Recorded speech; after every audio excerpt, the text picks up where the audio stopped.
Assalamualaikum warahmatullahi wabarakatuh.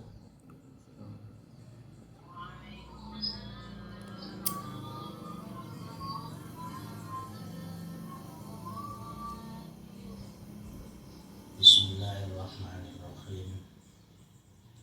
Subhanaka la ilma lana illa ma 'allamtana innaka antal alimul hakim. Rabbi shrah li sadri wa yassir li amri wahlul 'uqdatam min lisani yafqahu qawli. Allahumma shalli wa sallim wa barik ala sayyidina Muhammad wa ala alihi wa ashabihi ajma'in. Qul ja'al haqq wa zahaqal batil innal batila kana zahuqa. Para jamaah yang saya muliakan, alhamdulillah pada pagi hari ini kita dalam keadaan sehat walafiat.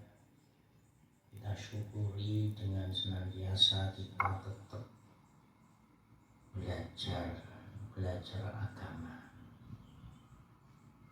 Mayuridillahu khairan yufaqihu fiddin, yang artinya barang siapa dikehendaki oleh Allah akan dimudahkan untuk senantiasa belajar tafakuh tentang agama. Semoga umur kita, kesehatan kita, manfaat dan barokah untuk senantiasa belajar ilmu agama. Para jamaah yang saya muliakan, kita lanjutkan kitab Riyadhul Badi'ah. Sekarang babnya adalah bab nawaqidul wudu atau hal-hal yang membatalkan wudu. Bismillahirrahmanirrahim. Babu nawaqidil wudu. Nawaqiduhu arba'atun. Al-awwalu khuruju syai'in minal qubuli awid duburi illa mani yasyahsi al-kharija minhu awala marrah.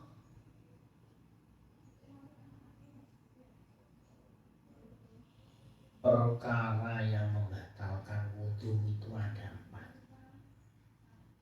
Yang pertama adalah segala sesuatu bentuknya itu apa? Bentuknya itu kering, bentuknya itu basah, bentuknya itu kelihatan ataupun tidak. Yang tidak itu seperti kentut, pokoknya keluar dari dubur dan kubul, jalan depan dan jalan belakang, maka hukumnya itu membatalkan wudu. Semua, baik nanti dalam keadaan mutanajis atau kena najis ataupun dalam keadaan suci, seperti ya mungkin jarang kalau yang suci, seperti kita menelan cincin kita, lalu cincin itu keluar dari tubuh kita. Kalau keadaannya itu keadaan kering itu kan suci. Tapi kalau dalam keadaan basah itu namanya kena najis. Kalau kena najis nanti kita cuci dengan air, ya maka cincin itu langsung menjadi suci. Nah ini walaupun demikian tetap membatalkan wudu. Jadi rihan, rodban, berjafan, muqadan, baik keluarnya itu sudah terbiasa. Kabaulin seperti kita kencing, seperti kita berak. Aunadiron, atau keluarnya itu sesuatu yang sangat langka.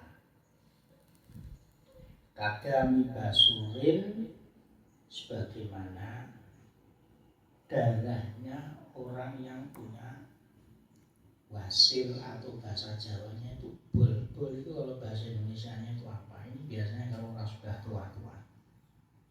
Bol itu kan biasa. Dalam arti biasa, kalau normal ya biasanya itu ngeden itu keluar, tapi tidak keluar darah. Jadi sampai keluar darah, darahnya ini najis dan itu membatalkan wudu. Infasola aula, barang yang keluar itu dalam arti infasola itu keluar itu putus ya, seperti kira kencing. Kita bira itu kan tidak mungkin kembali lagi. Atau yang tidak infasola, contohnya apa? Contohnya begini. Dulu atau ya sekarang mungkin juga bisa. Ketika kita masih kecil atau mungkin ya sudah tua, kita itu cacingan misalnya ya. Cacing ini keluar kepalanya. Ini belum 100%. Masih keluar kepalanya, kemudian kembali ke dubur atau kembali ke dalam.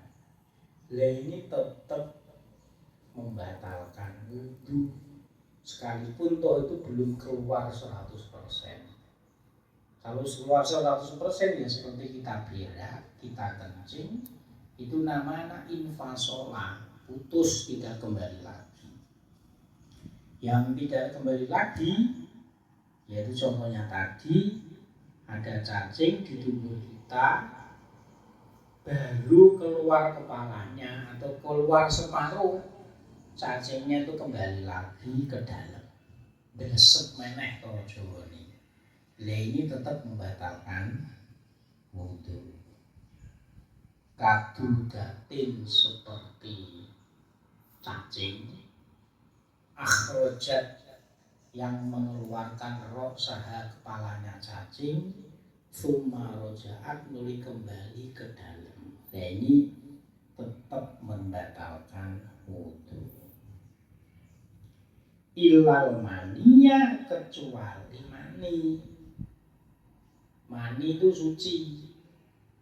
Ya, mani itu suci, tidak membatalkan wudu, tapi mewajibkan mandi. Berarti lebih besar. Jadi kalau misalkan kita semuanya itu punya wudu, terus keluar air sperma atau mani, entah itu dalam keadaan sadar maupun tidak, mani ini tidak membatalkan wudu tapi mewajibkan mandi. Berarti itu hadas besar. Kalau kita nanti kok mandi tidak wudu, itu sah. Dalam arti sah, kita sudah tidak punya hadas kecil dan sudah tidak punya hadas besar. Kecuali kalau dalam keadaan mandi, kita itu nanti menyentuh alat kelamin kita, kita menyentuh tubuh kita, itu nanti wajib apa? Wajib wudu. Ya bagaimana agar supaya kita tidak wudu? Ya mungkin tangan kita itu ketika mandi menggosok-gosok alat kelamin kita, ya kita pakai sabun tangan. Tapi yang jelas mani itu suci dan tidak membatalkan wudu, tapi mewajibkan mandi.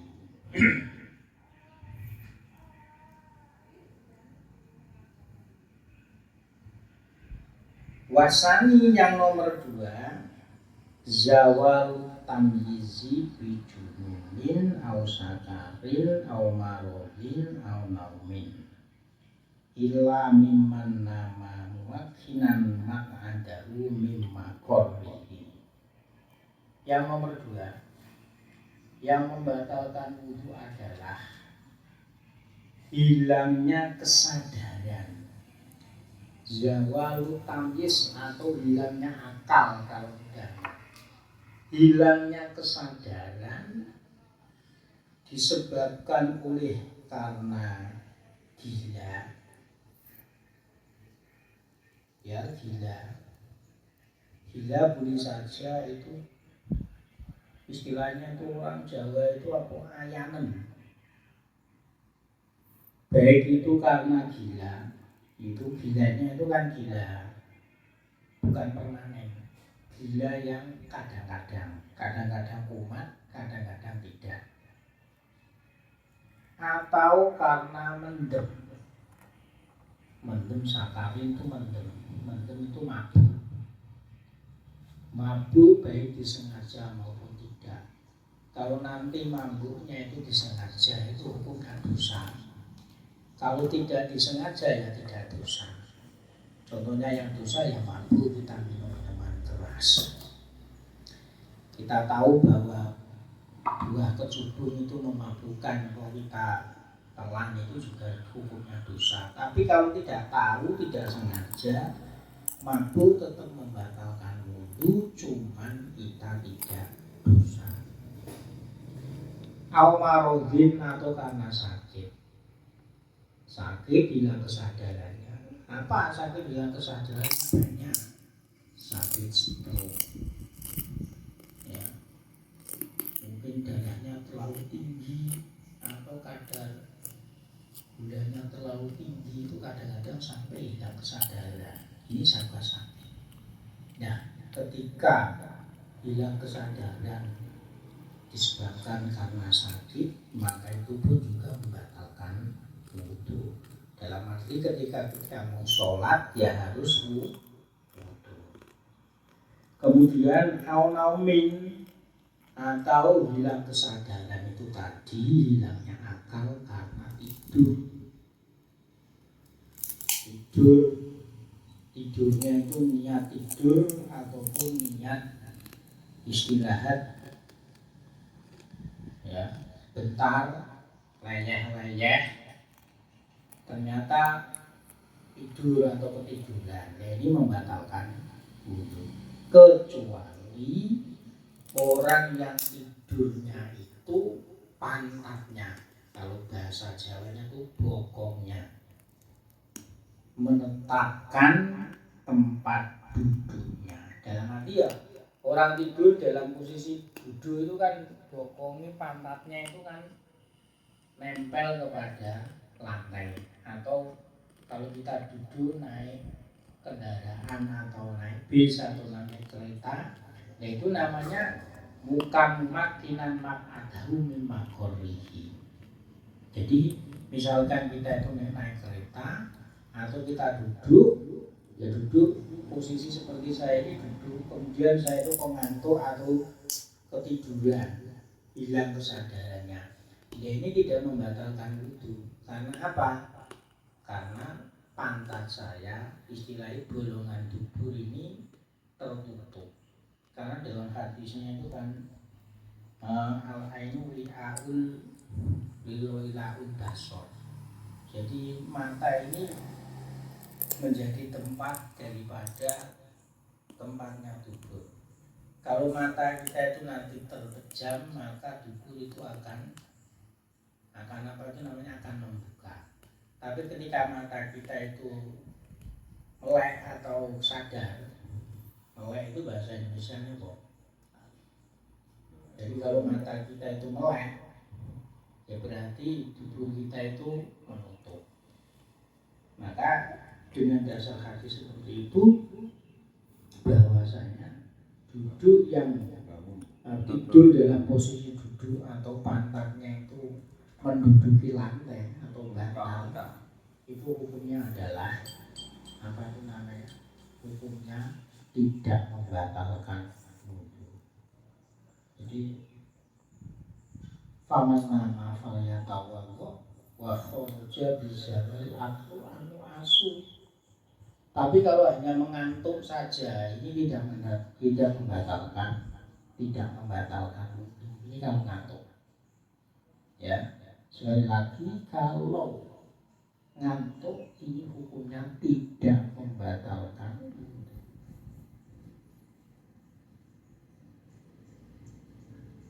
Bismillahirrahmanirrahim. Jadi sekali lagi, kalau hanya ngantuk itu tidak membatalkan wudu. tanda-tandanya ngantuk sama tidur itu apa? Kalau orang ngantuk itu masih mendengar pembicaraan orang lain. Jadi walamatul nu'asi, jadi wa min alamatin nu'asi simahu kalamil hadirina wa illam yafhamha. Jadi tanda-tanda mengantuk itu mendengarkan kata-kata orang lain sekalipun tidak paham. Ini namanya ngantuk. Tapi kalau tidur itu benar-benar zawalul akli, akalnya itu hilang. Tapi kalau ngantuk itu tidak sampai membatalkan wudhu. Bismillahirrahmanirrahim. Kemudian yang nomor 3, wasalisu mulasamatul rajuli lil mar'atil ajnabiyati min ghairi halin baina jildaihuma walau kana kullun minhuma haroman.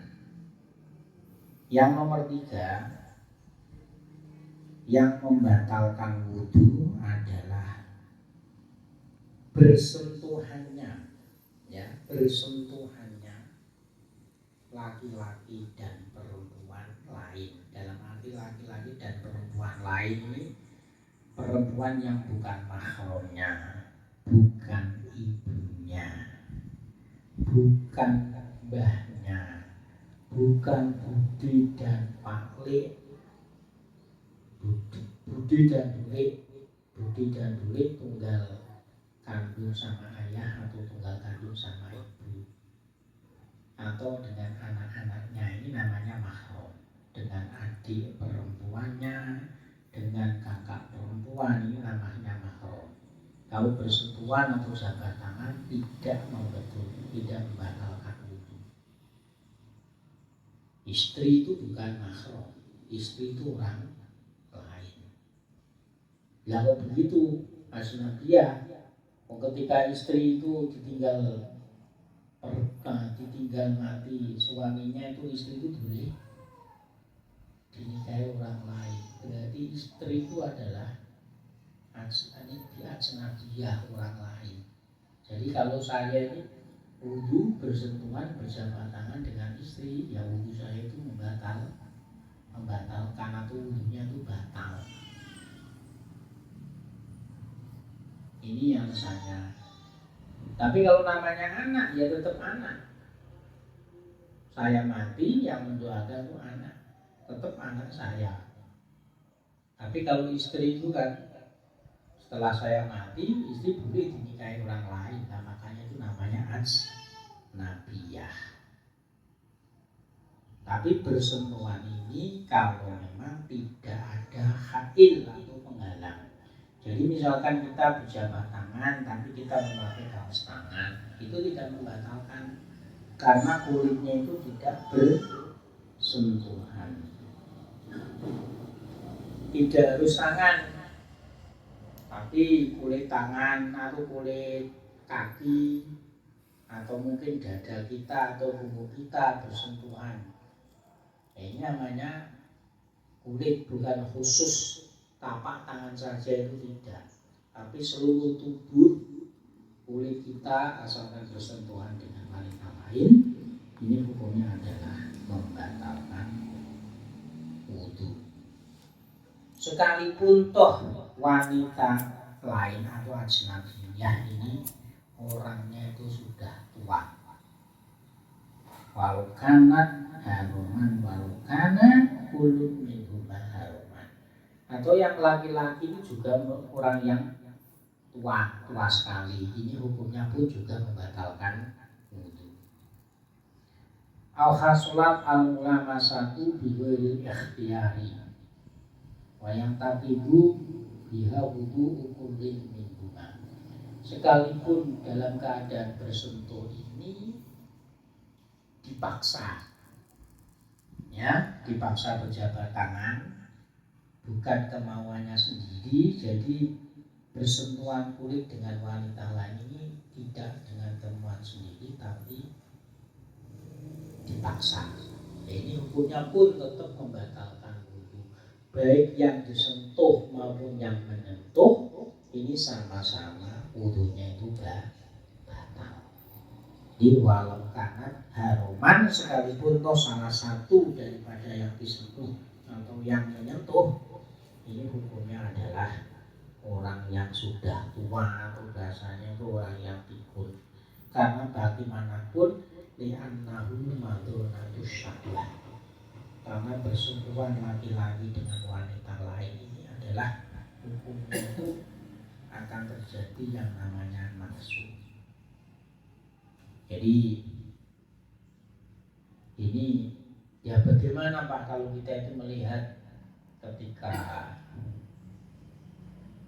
yang umumnya itu biasanya itu hari raya berjabat tangan antara laki-laki dan perempuan itu kita tinjaunya itu begini. Itu kalau dalam fikih itu umumnya jelas haram, tapi dosanya itu dosa kecil. Jadi yang penting itu kita ketika berjabat tangan itu jangan sampai kita itu sampai nafsu. Itu yang pertama. Kemudian yang kedua, ini kita ikut pada mazhab Hanafi atau mazhab Maliki, bahwa mazhab Maliki itu antara laki-laki dan perempuan itu kalau bersentuhan itu umumnya tidak membatalkan wudu. Jadi kalau masalah dosa itu adalah kembalinya itu kepada nafsu. Dulu itu Gus Dur itu kalau pagi hari itu kan ngaji rutinan di dalamnya di apa itu namanya, dalamnya itu mana Pak? Ciganjur. Itu kan setelah ngaji itu ya laki-laki dan perempuan sama itu sama berjabat tangan dengan Gus Dur. Nah, lalu tamu kiai dari Kediri Jawa Timur itu hanya perasaan saja. Istilahnya itu tidak sampai ngomong. Loh, ini Gus Dur kiai tapi kok jabat tangan sama jamaah wanita-wanita, tentu dengan anak muda.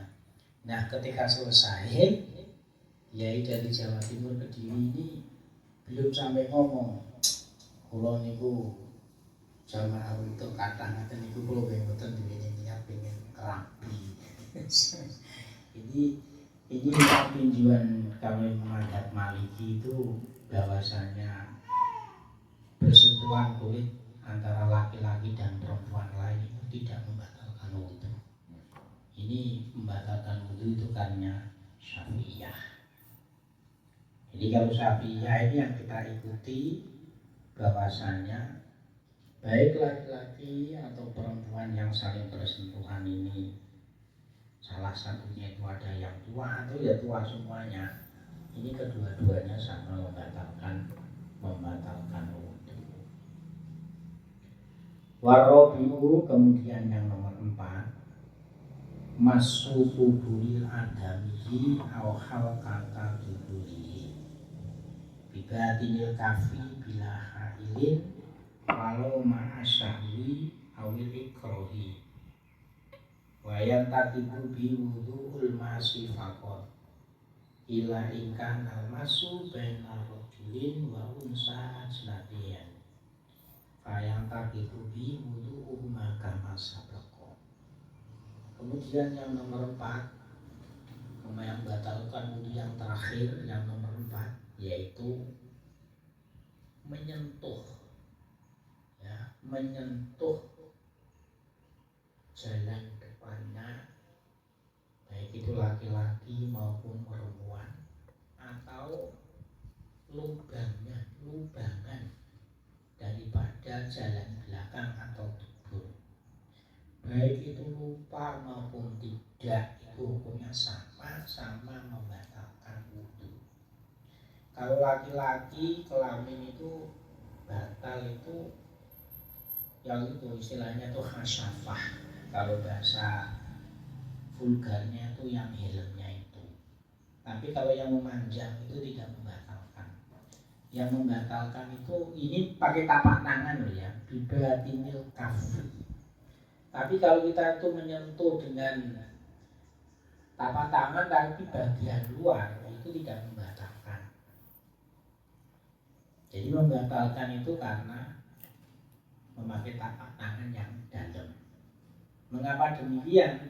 Ya memang tapak tangan yang dalam ini adalah madunnatus syahwah. Ya, ini yang pada umumnya itu yang menyebabkan timbulnya nafsu atau syahwah, maka hukumnya batalnya. Tapi kalau menyentuhnya itu pakai luar, berarti yang ada kukunya itu loh, ini tidak membatalkan. Dan yang membatalkan ini adalah yang menyentuh, walaupun yang disentuh alat kelaminnya itu orang lain, bukan alat kelaminnya sendiri. Jadi yang disentuh itu orang lain, ya misalkan saya tuh menggoda teman saya laki-laki, saya sentuh alat kelaminnya dengan memakai tapak tangan saya. Yang batal itu saya, tapi yang saya sentuh itu tidak batal, kecuali yang saya sentuh itu perempuan. Ya tentu di sini mungkin istrinya. Ya, ini kalau perempuan otomatis ya batal semuanya. Saya juga batal, istri saya juga batal. Tapi kalau wanita lain ya itu hukumnya dosa. Ini.